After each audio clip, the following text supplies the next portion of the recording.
Hello everyone, स्वागत है आप सभी का इस वीडियो में। मैं हूं जनक कुमार।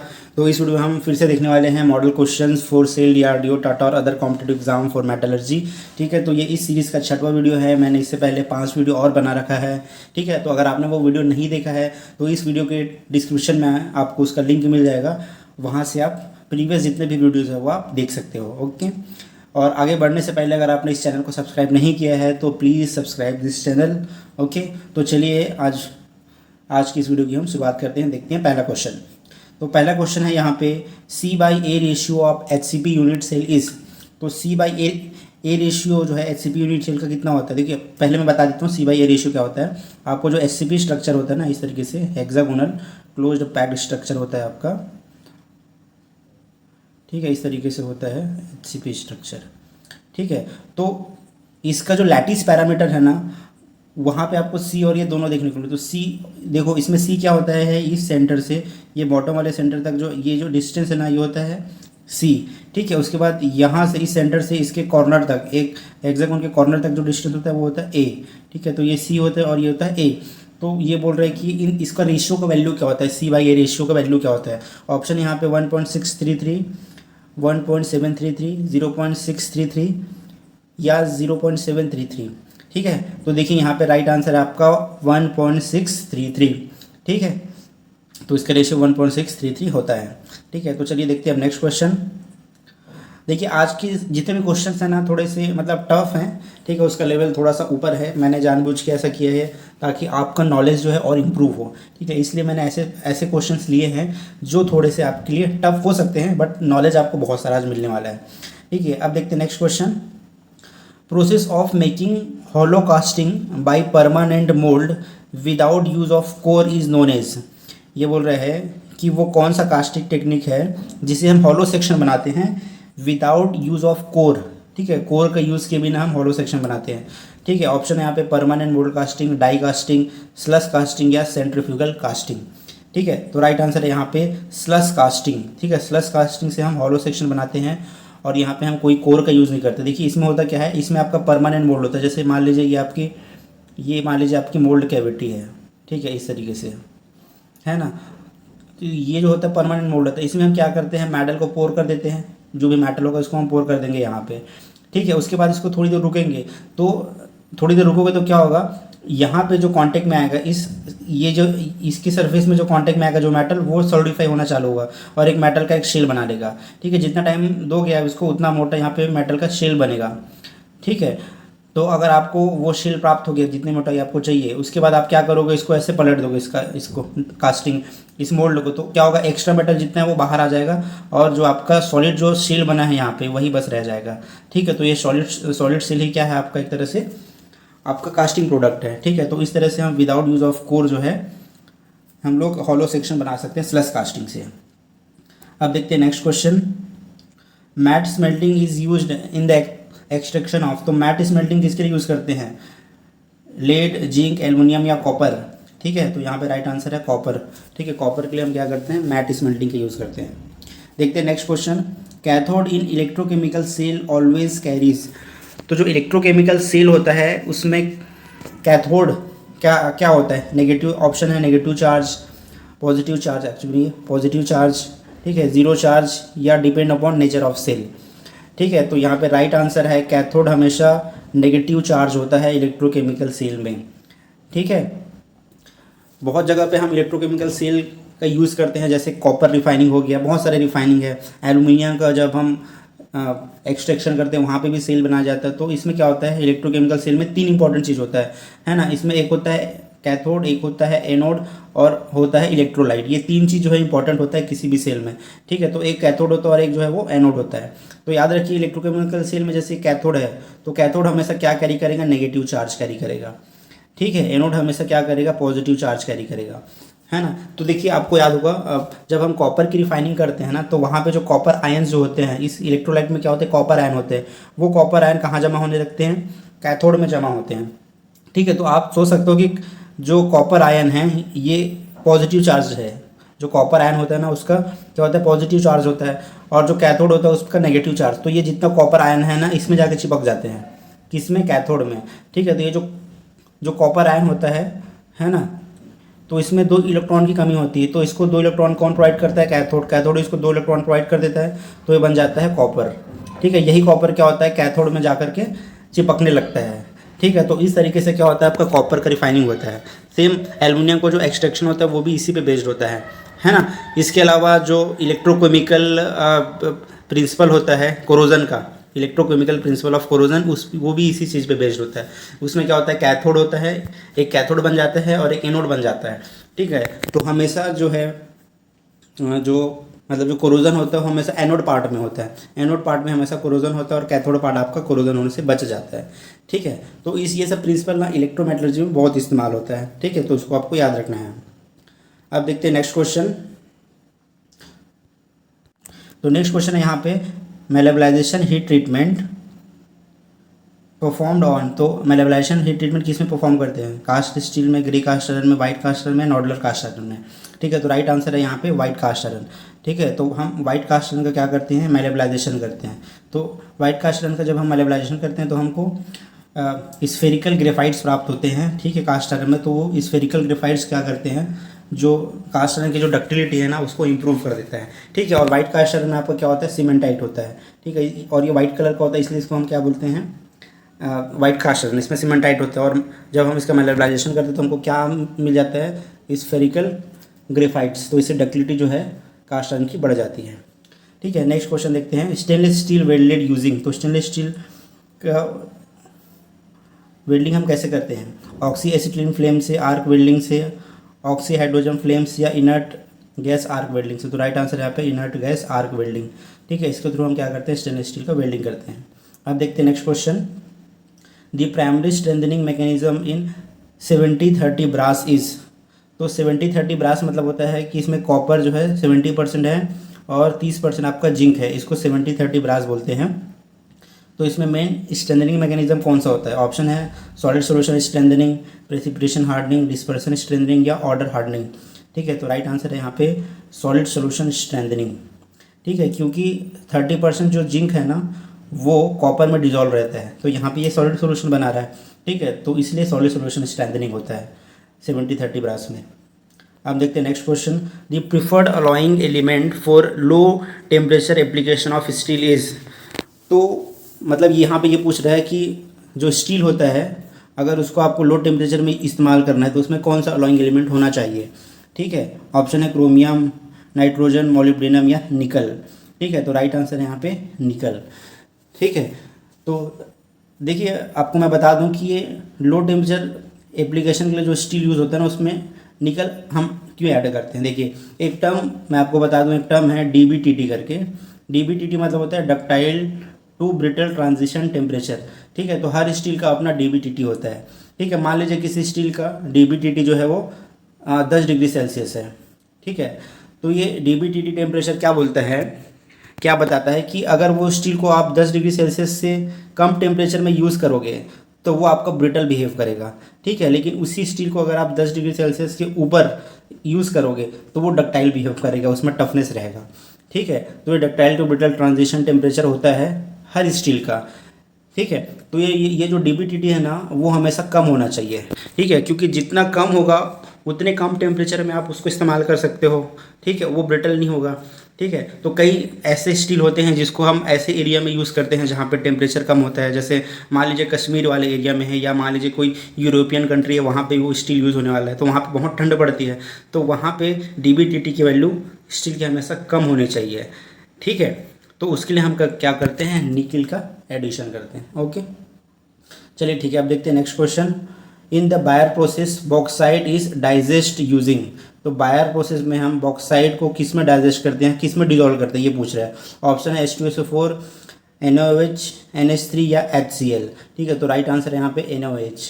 ठीक है, सोडियम हाइड्रोक्साइड में हम क्या करते हैं, जो बॉक्साइट होता है उसको क्या करते हैं, डिजोल्व कर लेते हैं। ठीक है, तो इससे हमको क्या मिल जाता है, सोडियम एल्यूमिनेट मिल जाता है। ठीक है, मतलब ये आपका जो बॉक्साइड में जो Al2O3 होता है ना वो इसके अंदर डिजॉल्व हो जाता है और सोडियम एल्यूमिनेट बना देता है, और जितनी भी इम्प्योरिटीज़ होती है ना वो अलग हो जाती है, उसको रेड मड बोलते हैं। जो इम्प्योरिटी बचती है उसको रेड मड बोलते हैं, उसको फेंक देते हैं।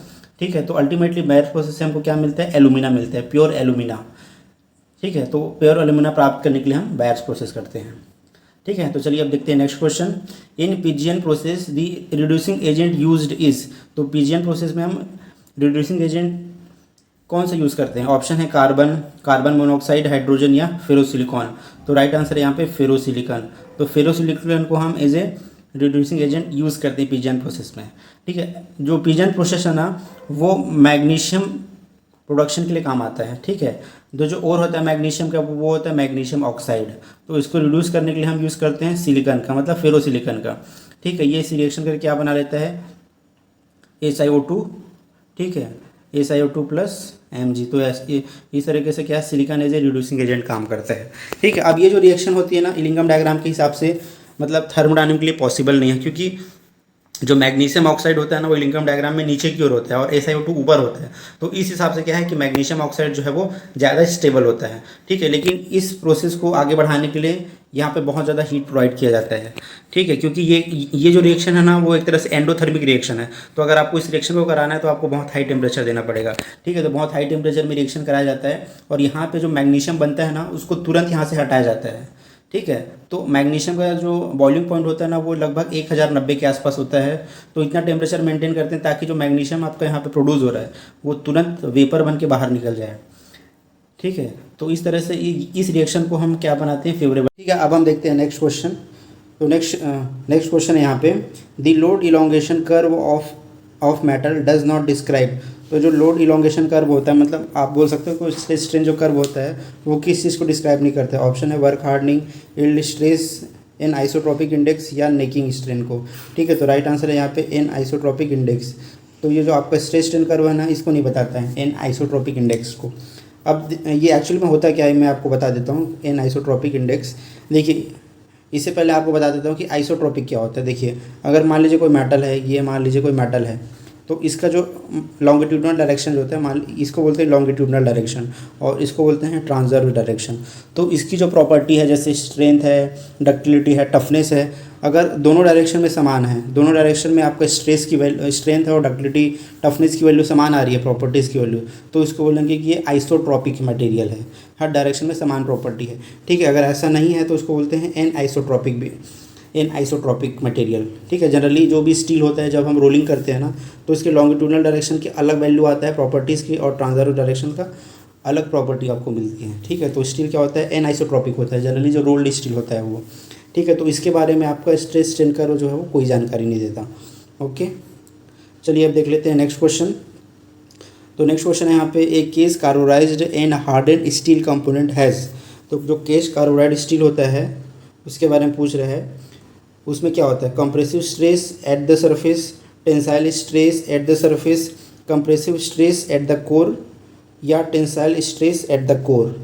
ठीक है, अब देखिए मैं आपको क्वेश्चन को समझा देता हूँ, ऑप्शन को भी। ये पूछ रहा है कि मान लीजिए इस मेटल का हमने क्या कर दिया? केस कार्बोराइजिंग कर दिया, मतलब सरफेस के हार्डनेस को हमने बढ़ा दिया। तो इस केस में क्या सरफेस में कंप्रेसिव स्ट्रेस रहेगा या टेंसाइल स्ट्रेस रहेगा?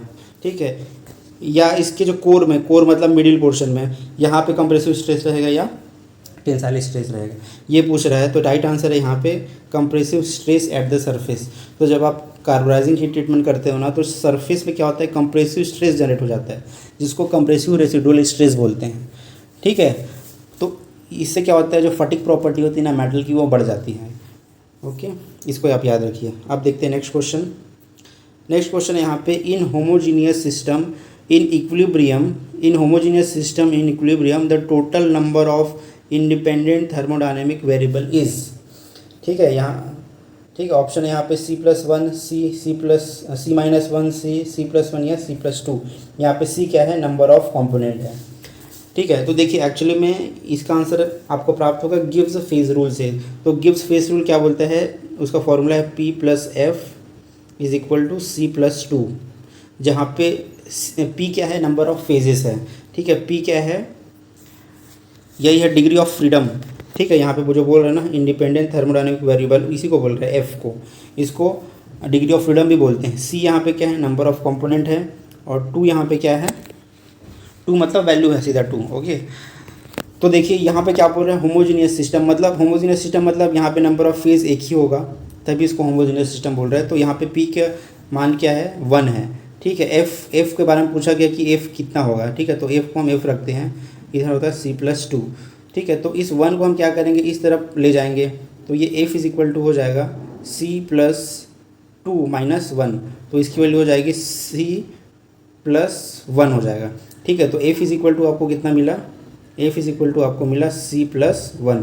ठीक है, तो डिग्री ऑफ फ्रीडम या independent thermodynamic variable F is equal to कितना मिला, C+1। तो यहाँ पे राइट आंसर क्या होगा, ये होगा C+1। ठीक है, अब देखते हैं next question. The stress strain curve for ceramic material is, तो सेरामिक मटेरियल के लिए स्ट्रेस स्ट्रेन कर्व कैसा रहेगा, पैराबोलिक, एक्सपोनेंशियल, लॉगरिथमेटिक या लीनियर। तो राइट आंसर है आपका लीनियर। ठीक है, जो सिरामिक मटेरियल होता है ना उसका कर्व इस तरीके से होता है ना, लीनियर होता है क्योंकि ब्रिटल होता है। तो राइट आंसर आपका होगा लीनियर। अब देखते हैं next question. The number of slip system in HCP structure is, तो HCP स्ट्रक्चर में स्लिप सिस्टम की संख्या कितनी होती है, 3, 12, 24 या 48। ठीक है, तो राइट आंसर है यहाँ पे 3। ठीक है, HCP में स्लिप सिस्टम कितने होते हैं, 3 होते हैं। अब मैं आपको बता दूँ स्लिप सिस्टम क्या होता है। तो स्लिप सिस्टम क्या बोलता है, स्लिप सिस्टम मतलब होता है combination of slip plane and slip direction, दोनों को कॉम्बिनेशन को क्या बोलते हैं, स्लिप सिस्टम बोलते हैं। ठीक है, जैसे कि एग्जांपल के लिए FCC का ले देते हैं। जो FCC का स्लिप प्लेन क्या होता है, 1 1 1 होता है, और स्लिप डायरेक्शन क्या होता है, 1 1 1 0 होता है। ठीक है, तो इन दोनों के कॉम्बिनेशन को क्या बोलते हैं, हम स्लिप सिस्टम बोलते हैं। ठीक है, तो ये जो स्लिप प्लेन और स्लिप सिस्टम होते हैं ना, सबसे डेंस प्लेन और डेंस डायरेक्शन होते हैं, उसी को स्लिप प्लेन और स्लिप डायरेक्शन बोला जाता है। ठीक है, तो इसके कॉम्बिनेशन को बोलते हैं स्लिप सिस्टम। जो HCP में 3 होता है, FCC के लिए 12 होता है, और BCC के लिए होता है 48। ठीक है, इस चीज़ को याद रखना आप लोग। अब देखते हैं next question. The property that can't be obtained from tensile test, तो इसमें से कौन सी प्रॉपर्टी आप टेंसाइल टेस्ट से पता नहीं लगा सकते, yield modulus, yield strength, ultimate tensile strength या एंड्योरेंस लिमिट। तो राइट आंसर है आपका एंड्योरेंस लिमिट। ठीक है, तो एंड्योरेंस लिमिट आप टेंसाइल टेस्ट से पता नहीं कर सकते, ये आपको पता चलता है फटीग टेस्ट से। ठीक है, अब देखते हैं next question. Flux in welding process act as, तो फ्लक्स क्या काम करता है वेल्डिंग प्रोसेस में, as a catalyst, as a protective agent, as a filler या एज हीट जनरेटर। तो राइट आंसर है यहाँ पे प्रोटेक्टिव एजेंट।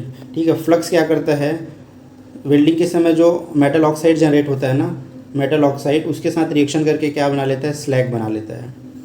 ठीक है, और ये स्लैग क्या करता है, वेल्डिंग के ऊपर एक प्रोटेक्टिव लेयर फॉर्म करता है, जो कि बाहर के एटमॉस्फेयर से वेल्डिंग को बचाता है, ताकि बाहर के एटमॉस्फेयर से नाइट्रोजन, ऑक्सीजन या हाइड्रोजन वगैरह वेल्डिंग में ना आए। ठीक है, तो एक प्रोटेक्टिव एजेंट का काम करता है। ठीक है, फ्लक्स, तो फ्लक्स जो होता है कई बार फिलर मेटल के साथ ही लगा हुआ आता है, या फिर अलग से, जैसे गैस वेल्डिंग वगैरह है तो वहाँ पे फ्लक्स अलग से डाला जाता है। ठीक है, अब देखते हैं next question. Super alloys are aluminium based, copper based, nickel based या मैग्नीशियम बेस्ड। तो सुपर अलॉय होता है आपका निकल बेस्ड। ठीक है, सुपर अलॉय क्या होता है, निकल बेस्ड होता है। अब देखते हैं नेक्स्ट क्वेश्चन।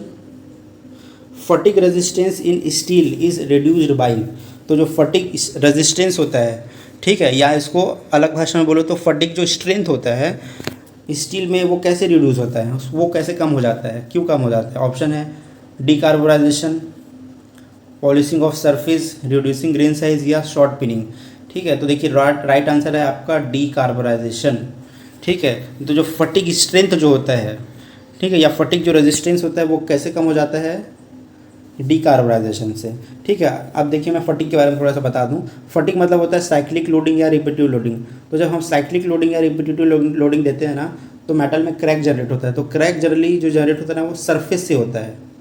ठीक है, फटिग में क्रैक जनरेशन कहाँ से शुरू होता है, सरफेस से।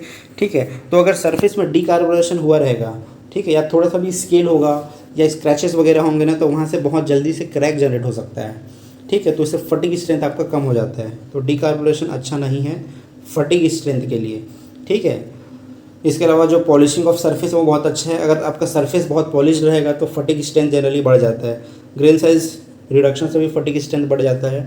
और शॉर्ट पिनिंग मतलब होता है, इसमें क्या करते हैं ना, लोहे के बहुत छोटे छोटे छर्रे होते हैं, उसको बहुत हाई स्पीड से ना इस मेटल के ऊपर क्या करा जाता है, इस मेटल में हाई स्पीड से आप क्या कराते हो, उसको शॉर्ट करते हो, है ना, मतलब मारते हो इससे बहुत छोटे छोटे लोहे के छर्रे से। तो इससे क्या होता है, मेटल के सरफेस में कंप्रेसिव स्ट्रेस जनरेट हो जाता है।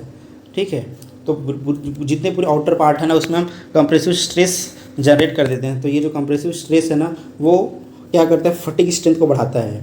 ठीक है, क्योंकि ये कंप्रेसिव स्ट्रेस जो है ना वो क्रैक जनरेट नहीं होने देता है। अगर सरफेस में कंप्रेसिव और रेसिडुअल स्ट्रेस होगा तो क्रैक जनरेट नहीं होगा, तो ये फटीग स्ट्रेंथ जो है वो बढ़ जाएगा। ठीक है, अब देखते हैं नेक्स्ट और लास्ट क्वेश्चन आज का। Any chemical reaction only possible if, तो कोई भी केमिकल रिएक्शन पॉसिबल कब होगा? हाँ, ऑप्शन है यहाँ पे, जब फ्री एनर्जी चेंज नेगेटिव होगा, या फ्री एनर्जी चेंज पॉजिटिव होगा, या फ्री एनर्जी चेंज ज़ीरो होगा, या कोई रिलेशन नहीं है फ्री एनर्जी और इन दोनों का। ठीक है, तो देखिए यहाँ पे राइट आंसर है free energy change is negative. तो कोई भी केमिकल रिएक्शन या कोई भी प्रोसेस तभी पॉसिबल है जब उस प्रोसेस के होने से या उस रिएक्शन से होने से फ्री एनर्जी चेंज जो है वो नेगेटिव होगा ना, तभी वो रिएक्शन पॉसिबल होगा। ठीक है, अगर उस रिएक्शन के लिए फ्री एनर्जी चेंज पॉजिटिव है तो वो रिएक्शन उस डायरेक्शन में पॉसिबल नहीं है, भले उसके ऑपोजिट डायरेक्शन में पॉसिबल है। ओके, ठीक है, तो ये था आज एंड इस वीडियो का। तो आपको ये वीडियो कैसा लगा प्लीज़ कमेंट करके आप ज़रूर बताइए, और अगर आपने इस चैनल को सब्सक्राइब नहीं किया तो please subscribe this channel. Okay, thank you so much and God bless you all.